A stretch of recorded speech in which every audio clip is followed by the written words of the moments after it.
Тем временем сегодня стартует первый международный конкурс-фестиваль музыкального исполнительства «Симфония добра». В течение целой недели профессиональное жюри отберет лучших в нескольких номинациях. Как идет подготовка к открытию фестиваля, расскажет Вероника Таюрская. Она на прямой связи со студией. Вероника, приветствую, ждем от тебя подробностей. Петя, я тебя приветствую. Мы находимся в Театре оперы и балета. Прямо сейчас, где проходит репетиция к открытию, как ты уже правильно подметил. Здесь выступает симфонический оркестр Высшей школы музыки. Давайте посмотрим, кто вообще представлен. Как мне уже сказали, здесь более 60 участников оркестра. Они исполняют такие произведения классической музыки, а также еще и наших якутских композиторов. Вот прямо сейчас мы можем наблюдать, да, что происходит. Сейчас идет, скажем так, распевка именитых певцов. Что еще хочется отметить? Вообще конкурс стартовал как бы вчера, прошли первые слушания. Сегодня состоится в 3 часа официальное открытие, где будет присутствовать и глава республики, который и является председателем комиссии, комитета по данному фестивалю. Вообще фестиваль учрежден по инициативе президента Российской Федерации Владимира Путина. И вообще это вошло в состав его поручений, когда он к нам приезжал, как мы помним, это было в том году. И он поручил, собственно, создать данный фестиваль. И организаторами выступает Министерство Российской Федерации по развитию Дальнего Востока и Арктики, Министерство просвещения России, также Министерство культуры России, конечно же, правительство Республики Саха-Якутия и Высшая школа музыки, как я уже говорила, они как раз здесь сейчас готовятся к открытию. Они будут открывать фестиваль. Вообще предстоит целая неделя наших,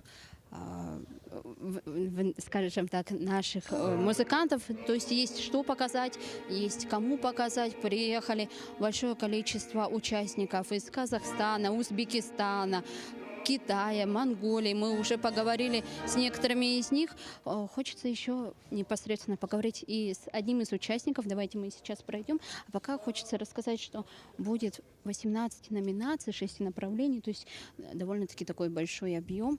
И что еще хочется отметить, что каждый участник будет награжден, будет лауреатом, будет награжден дипломами.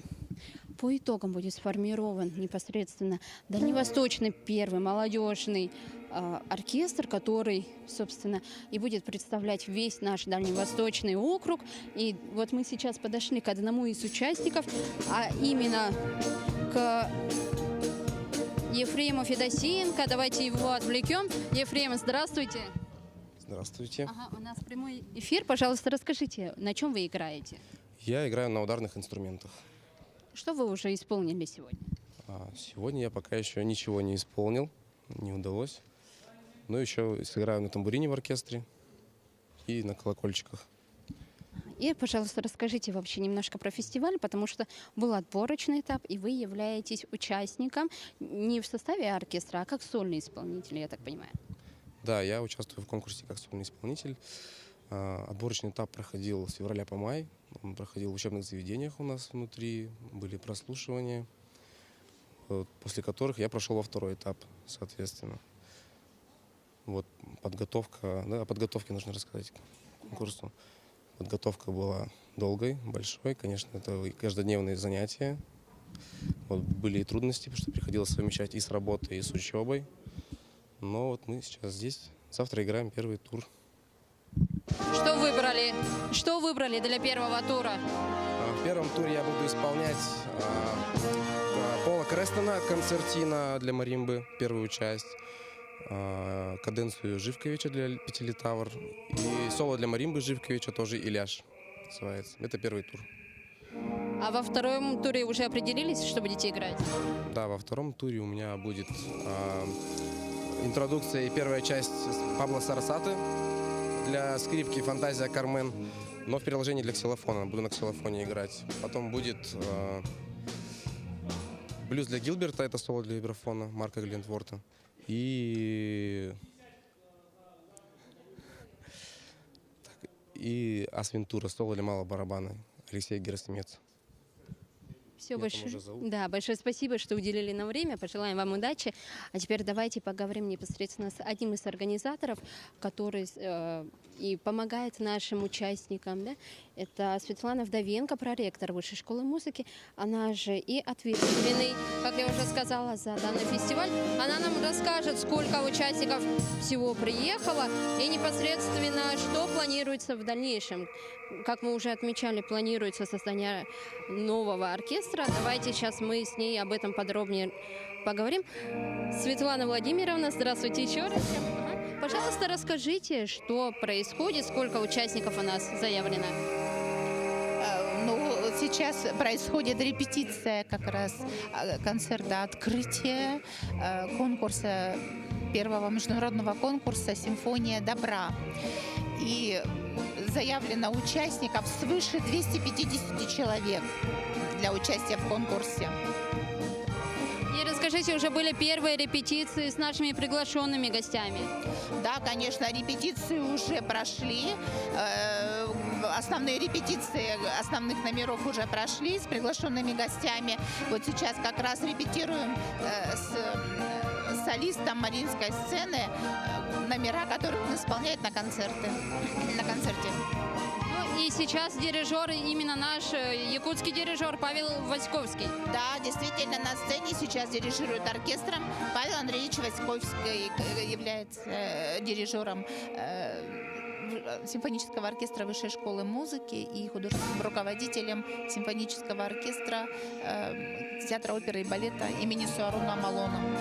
До какого вообще будет конкурс проходить? Конкурс будет проходить до 29 числа. 29 будет гала-концерт лауреатов конкурса. Пользуясь случаем, хочу пригласить всех желающих принять участие в этом концерте. Он состоится 29 июня в 3 часа в театре оперы и балета на этой сцене. Приходите. Ну и последний вопрос. Ну, я уже знаю, что будет создан новый будет оркестр, да, дальневосточный. Расскажите немножко про него. Действительно, это так. По результатам прослушивания конкурсных будут отобраны участники первого состава молодежного симфонического оркестра Дальневосточного федерального округа. И мы надеемся, что все регионы как раз-таки войдут в состав этого оркестра.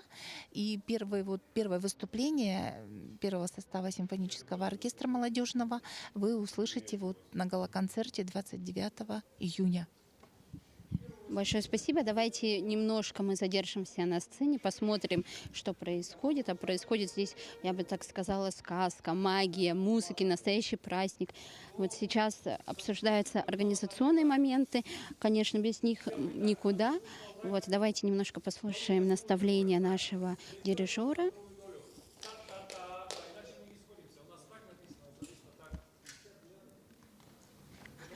И давайте я немножко вам расскажу вообще про особенность Дальневосточного оркестра. Туда, как уже понятно, будут входить непосредственно наши дальневосточные уникумы, назовем это так. И это, главное, не только дети, это и студенты. Туда и будут относительно взрослые входить. И это будут именно те, которые проживают или имеют прописку в Дальневосточном федеральном округе. Вообще тут также из регионов России к нам приехали. Это из Казани, из Санкт-Петербурга. То есть довольно-таки большие такие звезды, я бы сказала. Давайте послушаем, что сейчас в данный момент проходит. А проходит у нас распевка. Вот и наш якутский дирижер, да, дает опять же наставление. Здесь мы видим, здесь и скрипки, здесь и виолончель, и арфа, здесь задействованы и духовые медные, и, безусловно, здесь и ударные, то есть большое количество инструментов. Хочется отметить, что, как я уже говорила, здесь не весь состав, здесь всего 60 участников, чуть более 60 участников.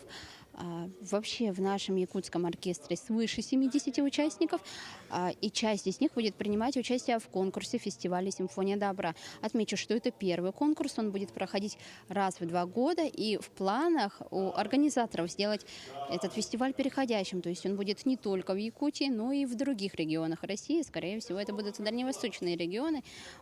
Вот, давайте мы отойдем, не будем мешать. Ну, я думаю, что подробности я вам расскажу в вечернем выпуске новостей. И давайте я вот так на таком месте закончу. И, Петя, тебе слово. Я надеюсь, что было интересно, и мы все отправимся на закрытие фестиваля 29 июня. Вероника, было более чем интересно. Конечно, порадовал состав, особенно тамбурины и ксилофоны. Будем ждать тебя подробностей. Напомню, на прямой связи со студией была наш корреспондент Вероника Таевская. Ну а мы идем далее.